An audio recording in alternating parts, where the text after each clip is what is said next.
మంచి మొక్కోటి బిడ్డ అత్త దరిద్రాలు పోవాలని మొక్కు.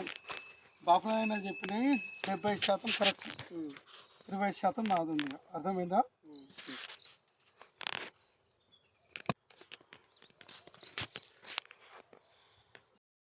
రావాలి ఇక్కడికి వచ్చి అదృష్టం ఉంది. అలా ఇక్కడికి పోయినాక ఆమెకి ఏడున్నామని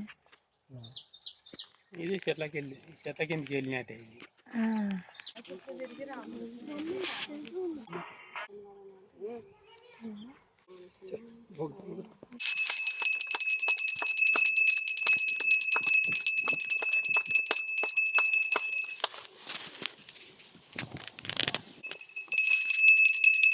అందరు దుంపించిరా బిడ్డ, అందరూ అన్నారమ్మా వనదేవత స్వీకరించాలి సాత్విక భోజనం.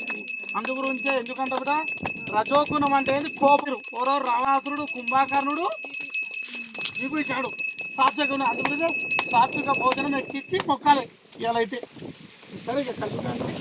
దశమి ఏకాదశి బహుళ ఏకాదశి గురువారం మధ్యాహ్న కాలే ఆసన సమయం లోకైక మాత మన దేవత తల్లి లోకైక మాత వేప పూతతో అమ్మ అని ఏ రకంగా అయితే పూలు ఆకులు కొమ్మలు ఏ రకంగా అయితే కొత్త చిగురించుకున్న మా యొక్క పిల్ల పాపలు చల్లగా ఉండాలి కోరుకోరు కూడా. మీరు కూడా మా పిల్ల జల్లలు యావత్తు ప్రపంచం సుభిక్షంగా ఉండాలని మా ఓ వనదేవత నీకు ఆహ్వానం వెళ్తున్నాం తల్లి. కొత్త సంవత్సరానికి అమావాస తెల్లారిన కాళ్ళ గజ్జలు కట్టి చెంచని ఎట్లా ఇప్పుడు గజ్జలు కట్టుకొని మాకు ఆలు పిల్లలు చల్లగా ఉండాలని కూడా ఏ రకంగా అయితే లక్ష్మి సరస్వతి పార్వతిపై ఎల్లవేళలా కొలువు తీరి మా కొలువు తీరే మహాశక్తి స్వరూపుని ఏ రకంగా అయితే ఏడాదికోసారి ఏ రకంగా అయితే ఇల్లు అమ్మవారై ఏ రకంగా అయితే అందరికీ యొక్క బచ్చాలతోని పానకంతోని ఏ రకంగా అయితే ఉగాది నాడు నేను కొలువు తీరా ఒక వసంత నవరాత్రులో కానీ అమ్మ లోకైక మాత యొక్క 40 రోజులు దీక్షని పరిపూర్ణంగా చేయడానికి కలవకుర్తిలోని కలవకుర్తి వెళ్దండ కుట్రాక 3 కొల్మర్రుడు అల్మడం పడంపేట సాయినాడు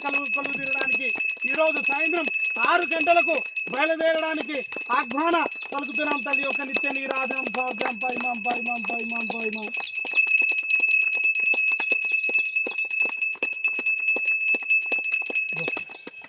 కర్పూరాలు అన్ని చూపించింది.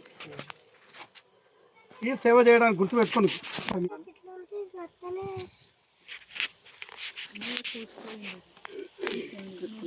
खाओ ऐसे